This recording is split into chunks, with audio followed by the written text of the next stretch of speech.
양경태 TV의 양경태입니다. 오늘은 4월 6일 수요일입니다. 뉴스 보도에 의하면 말이죠. 윤석열 당선인 친서가 백악관에 전달됐다고 합니다. 거기 내용에는 전략자산을 전개하자. 이제 전략자산 한반도에 전개하자. 조기 또 정상회담을 협의하자. 이런 내용들이 아주 고스란히 담겼다는 것입니다.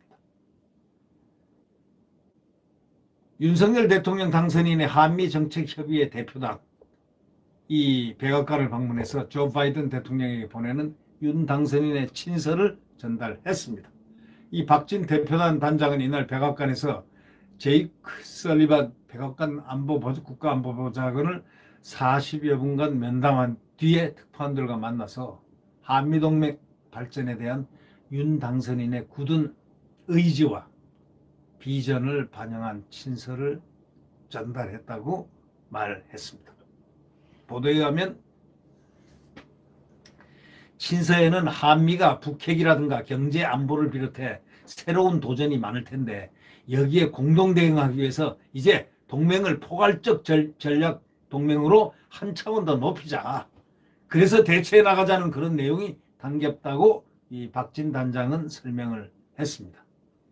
이 설리번 보좌관은 지난 3월 윤 당선인과 바이든 대통령의 통화에 이어서 대표단의 조속한 방미는 한미동맹 강화에 대한 당선인의 확고한 의지를 확인할 수 있는 것이다. 이렇게 말하면서 윤 당선인의 뜻을 바이든 대통령에게 잘 전달했다고 말한 것으로 알려졌습니다.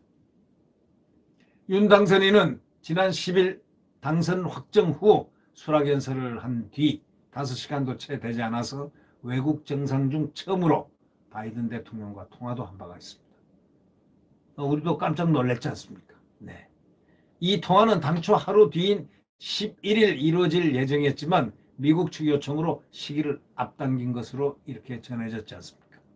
이 박 단장은 신정부 출범 이후에 한미 정상회담을 조기에 개최할 필요성에 대해서도 의견을 교환했고 한미 정상회담이 이루어지면은 동맹 강화에 아주 중요한 내용을 알차게 담아가지고 출범하자 이야기를 했다는 것입니다. 이제 한미동맹도 새로운 차원에서 업그레이드되는 진정한 혈맹으로 다시 회복함과 동시에 그 혈맹에서도 앞당겨서 더 진취적으로 나갈 것이 아마 틀림없다고 저는 생각합니다. 대표단은 이날 바이든 대통령을 직접 만나지는 못했습니다. 양측은 이날 북핵 등 대북 정책에 대해서도 의견을 교환했습니다. 박 단장은 북한의 핵과 미사일 개발이 한반도는 물론 영내 안보에 대한 위협이라는 인식을 공유했습니다. 확장 억제 강화, 한미연합 방위력이 대단히 중요하다는 이야기를 서로 나눴습니다. 전략자산 배치에 대해 관한 언급이 있으냐는 그런 질문에 협의하는 과정에서 자연스럽게 나왔다 하면서 전략자산 전개는 확장 억제 강화의 가장 중요한 요소라는 차원에서 협의를 했다는 바로 그런 것입니다.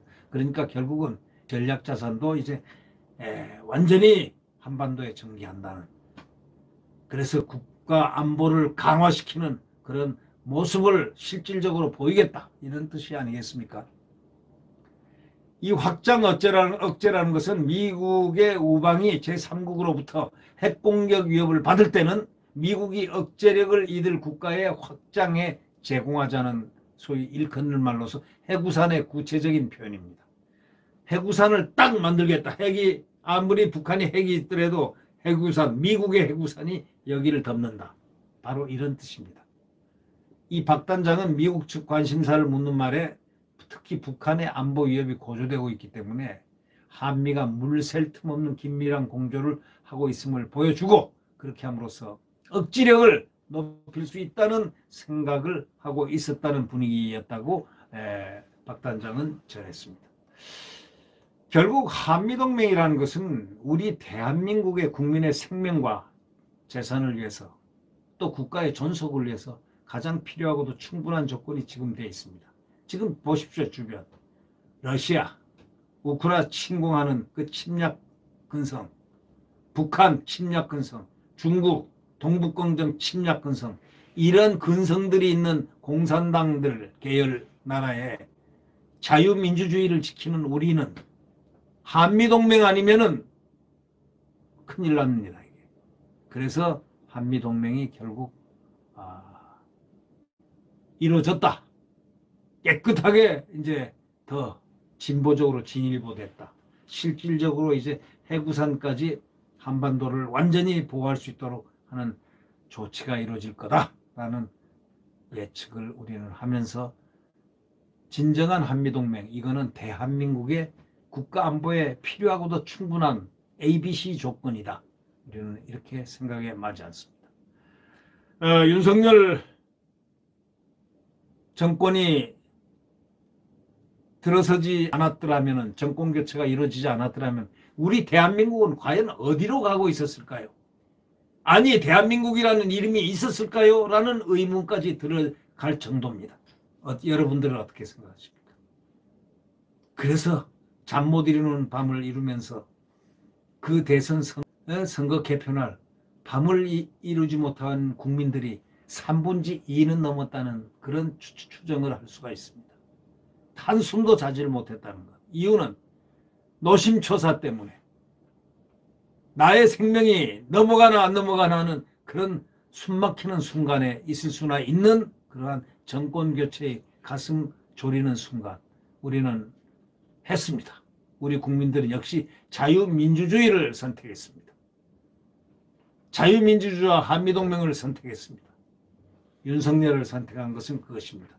이제 이 정권을 파괴하기 위해서 달려들고 여기저기서 구멍을 내는 광우병 증후군이 또 나타날 것은 불을 보듯이 뻔한데요. 이때 국민들이 이제 속지 말고 그들을 시위가 나오면 시위대를 진압하고 뭐가 나오면 5메가톤이 나오면 10메가톤으로 진압하고 해서 결국 우리가 우리를 지키는 이제 다시는 대한민국이 빼앗기지 않는 나라가 돼야 되겠다. 이렇게 생각합니다. 네, 여러분 오늘 수요일 4월 6일입니다. 이번 주도 또 점점 지나갑니다. 이제 한 달여 지나면 새로운 정부, 자유민주주의 정부, 자유민주주의와 시장경제를 향한 정부, 자주적인 군사주권을 확보한 대한민국이 탄생합니다. 네, 기쁘지 아니합니까? 여러분, 구독 버튼과 엄지를 눌러주시고 알람도 눌러주시면 감사하겠습니다. 안녕히 계십시오.